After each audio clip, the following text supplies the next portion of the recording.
So let's get right to it. Why do people really say no? Is it because maybe we don't know our product well enough? Maybe we haven't really honed in our sales presentation well enough. Maybe we haven't built enough rapport. I mean, we could always do more of that, right?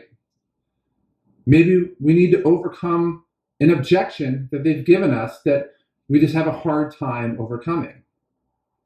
Or maybe we just don't follow up enough. Maybe they're expecting us to call 15, 16, 18 times. Well, as you all know, none of that is true. Why? Well, let's just hit on it one by one. Maybe you don't know your product well enough. Well, I'll tell you what. By the time you're making your first sales appointment, you probably know your product 30 times better than the person you're talking to. And that's at the point when you know the least about your product. I mean, if you spent 3, 6, 12 months in your industry or working for your company, you're going to know your product about 1,000% better than the person you're talking to. So that's definitely not the case. Maybe you don't have your sales presentation down well enough. Well, that's a bunch of garbage. Anybody that tells you that just has no idea what they're talking about. And what do? They decide to blame you for not having the results that you're supposed to have, instead of blaming themselves when they're the ones telling you all the things you're supposed to do. And then when you do them, they tell you, oh, you just don't have your presentation down well enough. That is a total bunch of garbage. Maybe you haven't built enough rapport. Oh, come on. Like, what are you supposed to do? Lay it on thicker, and somebody's going to automatically think because you're being even more extreme and you're wanting to be friends with them, even though they're probably not doing much on their end to want to build a relationship with you, that all of a sudden more is better. That's like telling an alcoholic by the time he's absolutely sloppy drunk, just drink about 3 more bottles and you'll feel better. I mean, there's no way that's true. And you know that. Some people tell you, well, you need to be better at overcoming objections. And I don't even want to go into that because that's the core of what we're talking about here. The point is, if somebody's telling you no, no amount of harassing them directly in response to their no is going to make them go, oh, of course, yeah, now I'll buy from you, because you're even more in my face trying to tell me that I'm wrong. That's just not going to happen, and you know that. It's really simple. Why do people really say no to you? They don't trust us. I mean, how many times have you met somebody that you just inherently don't trust, and a half hour later, you're walking away with a contract in your hand because you gladly bought from them? That never happens. It never, ever happens.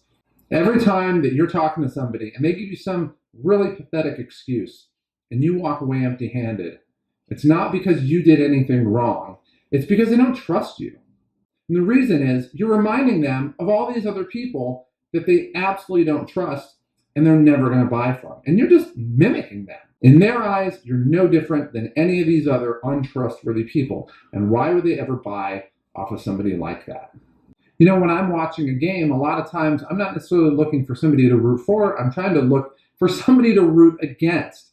And it gives me a rooting interest. I don't know why that is. You'd think I wouldn't care, or if the team that I didn't like was on TV, I'm just not going to watch them. But I'll turn it on because I want to see them lose. But that's how people are. They're oppositional by nature. And when it comes to sales, it's the same thing. If you're telling somebody that you have this amazing product, it's the best value, you have the best customer service, the highest quality product, your company is amazing, and you're always there, what do you think they're going to think? They're going to think all of it's a bunch of crap because they realize that the minute that they ink that deal, you get paid. And then they're left holding the bag. And so they're automatically not going to want to do it. And it's so baked into them that it really doesn't matter what you say.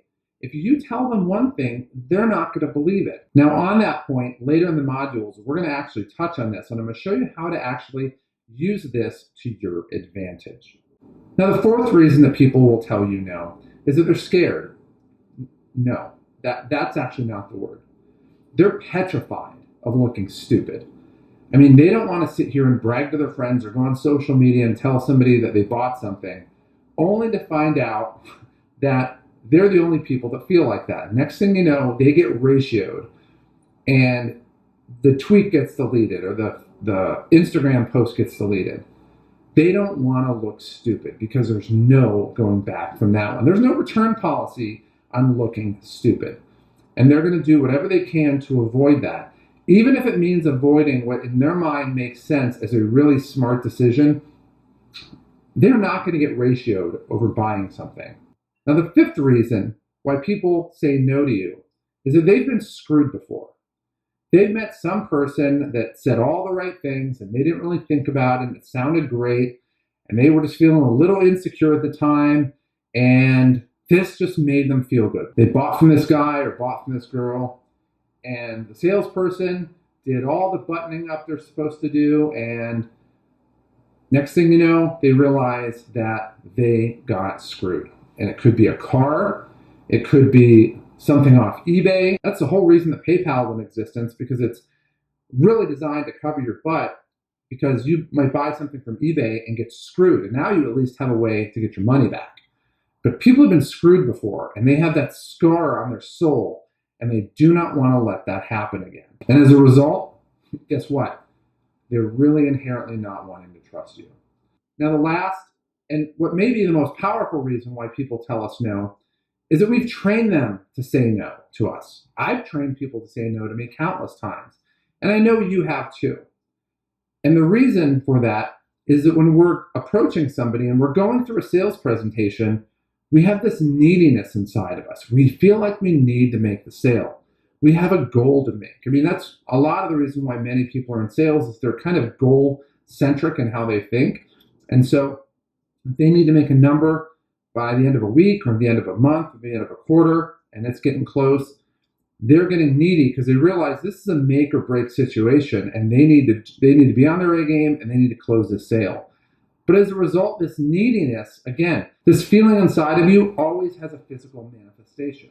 And so you may think you're hiding it, but you're just lying to yourself. You're not hiding it. When you're feeling needy, it's coming out and it's blaring a stop sign at the people that you're talking to. At the same time, when I'm in this presentation, and I'm sure this is the case with you, I was always acting robotic. And I'm going through this very systematic approach because that's the way that I was taught. You go from one step to another step to another step to another step, and you're going very robotic and systematically through it, which, if you're good in math and you're kind of left brain like me, then, it kind of makes sense and it kind of works that way. But when you're approaching somebody and you're going through this system of steps, you end up looking robotic. I know I did. And what do? They respond in kind. If I'm not going to be authentic and be genuine to them, guess what they're going to do? They're not going to be genuine and authentic either. And so as a result, they're going to give you some absolutely boilerplate BS response back. And a lot of sales trainers, they'll call it an objection, but realistically, it's an insult. I mean, they're telling you something that no one should ever believe is true. You're not going to fall for that crap.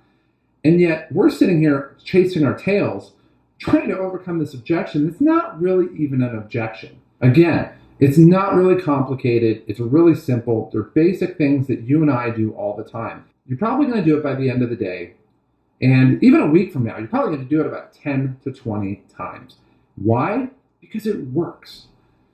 It works. This is something that we've trained them to do it, and they know that if they employ these methods, it's going to work every single time. So to this point, we spent all this time deconstructing the reality of why people tell us no and really what the field looks like. In the next module, we're going to flip all this on its head, and I'm going to show you how to get people to actually start reaching out to you to initiate business. Now, this is just a small sample of what we have in our full program. If you want to change the results you're having, you want to get rid of the struggle, and you want to actually have sales be easy, where people naturally are signing up with you all the time, and you're not really even putting in much effort, it's time to make that change in your life right now. Go ahead and click on the button below and get started in our full program. And when you do click on that button, you're going to get a full description of what we get the program. I have a couple bonuses that I want to throw your way. We're constantly adding free stuff to the program. And it's also going to talk about our full no-brainer guarantee. So click on the button below to get started now.